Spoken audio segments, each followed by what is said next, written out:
Hello students, आज हम करेंगे समास। स्टूडेंट्स, समास क्या होता है? समास यानी कि समस्त पद। समास शब्द का अर्थ होता है संक्षेपीकरण। संक्षेपीकरण यानी संक्षेप में लिखना। किसी भी वस्तु को जब हम छोटा करके दिखाते हैं तो उसे बोलते हैं संक्षेपीकरण। समास की परिभाषा देखिए, दो या दो से अधिक पदों को मिलाकर समस्त पद का निर्माण करना समास कहलाता है। क्या कहलाता है समास?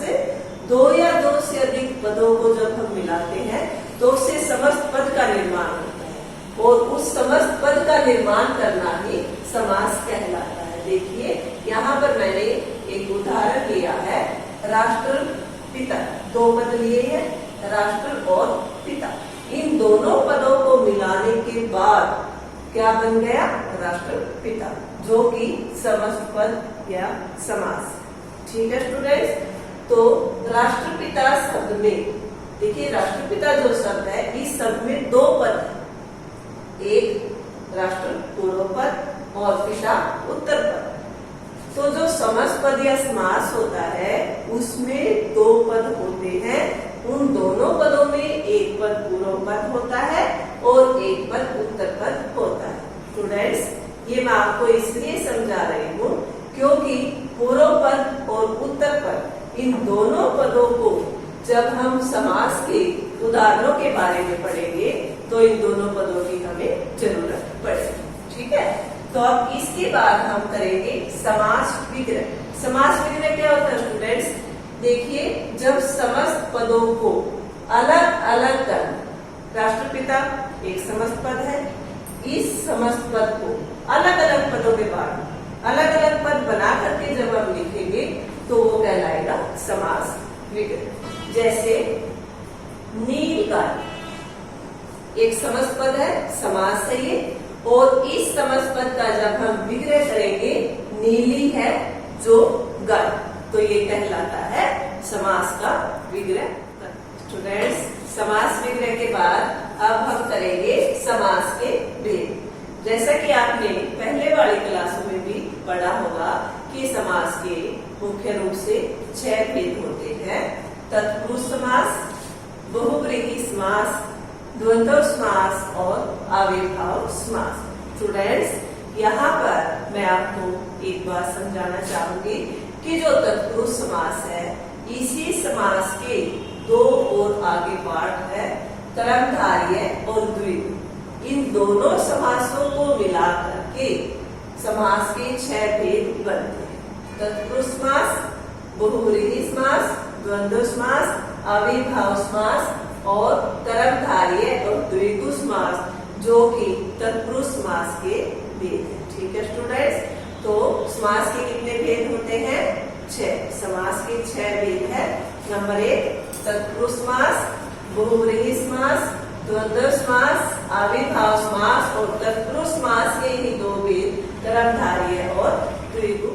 स्टूडेंट्स, सबसे पहले हम समास के भेद में करेंगे तत्पुरुष समास। तत्पुरुष समास किसे कहते हैं? जिस समास का पूर्व पद गौण और उत्तर पद प्रधान होता है और समस्त पद में कारक के विभक्ति चिन्हों का लोप होता है, उसे तत्पुरुष समास कहते हैं। देखिए स्टूडेंट्स, पूर्व पद और उत्तर पद, इन दोनों पदों के बारे में मैं आपको पहले समझा चुकी हूँ कि जो समास में पहले पद आता है वो पूर्व पद होता है और बाद वाले पद को उत्तर पद कहते हैं। अब इसके बाद है कारक की विभक्ति चिन्ह। कारक के विभक्ति चिन्ह कौन से होते हैं स्टूडेंट्स? देखिए, हमने अपने हिंदी व्याकरण में कारक के बारे में पढ़ा है। 8 कारक होते हैं, कर्ता, कर्म, करण, संपदान, अपादान, अधिकरण, संबोधन आदि। ये सभी कारकों के लिए एक चिन्ह, विभक्ति चिन्ह का प्रयोग होता है। जैसे कर्ता ने कर्म को करण से आदि, तो इन्हीं विभक्ति चिन्हों का लोप होता है तत्पुरुष समास में, जब तत्पुरुष समास के समस्त पद का प्रयोग किया जाता है। जैसे मैंने यहाँ पर एक उदाहरण लिया है, रसोई घर। रसोई घर एक समस्त पद है। जैसे ही हम इसका विग्रह करेंगे, रसोई के लिए घर, तो स्टूडेंट्स देखिए, रसोई, रसोई क्या है? पूर्व पद अलग हो गया, के लिए, के लिए क्या, विभक्ति चिन्ह। ये वो विभक्ति चिन्ह है जिस विभक्ति चिन्ह का समस्त पद के दौरान प्रयोग किया गया है। यानी इस रसोई घर में विभक्ति चिन्ह को आप नहीं देख पाए। ठीक है स्टूडेंट्स, और घर क्या है, उत्तर पद। तो ये क्लियर हो गया कि जिस समास का पूर्व पद गौण और उत्तर पद प्रधान होता है। देखिए पूर्व पद क्या है, रसोई। अकेले रसोई का कोई महत्व नहीं, जब तक उसके साथ घर पद का प्रयोग ना किया जाए। यानी जो उत्तर पद घर है ये यहाँ पर प्रधान है और जो रसोई है ये गौण। तो इसी तरह से दूसरा उदाहरण आप देखिए, राजमहल, राजा का महल। जब इस समस्त पद का विग्रह किया गया तो हमारे सामने विभक्ति चिन्ह क्या आया, का। तो स्टूडेंट्स तत्पुरुष समास में विभक्ति चिन्ह का लोप किया जाता है। स्टूडेंट्स अब हम समास का दूसरे भेद के बारे में करेंगे, कर्मधारय समास। जिस समास का पूर्व पद विशेषण और उत्तर पद विशेष्य का काम करे और इसमें पूर्व पद गौण और उत्तर पद प्रधान होता है। कर्मधारय समास में क्या होता है स्टूडेंट्स, इसके दोनों पदों में जो इसका पहला पद है वो विशेषण होता है और दूसरा पद विशेष्य होता है। और साथ ही इसकी दूसरी शर्त क्या है कि इसमें पूर्व पद गौण होता है और उत्तर पद प्रधान होता है। ऐसा क्यों है स्टूडेंट्स, क्योंकि जो कर्मधारय समास है ये तत्पुरुष समास का एक भेद है। और तत्पुरुष समास की क्या विशेषता थी कि उसका पूर्व पद प्रधान और उत्तर पद गौण होता है।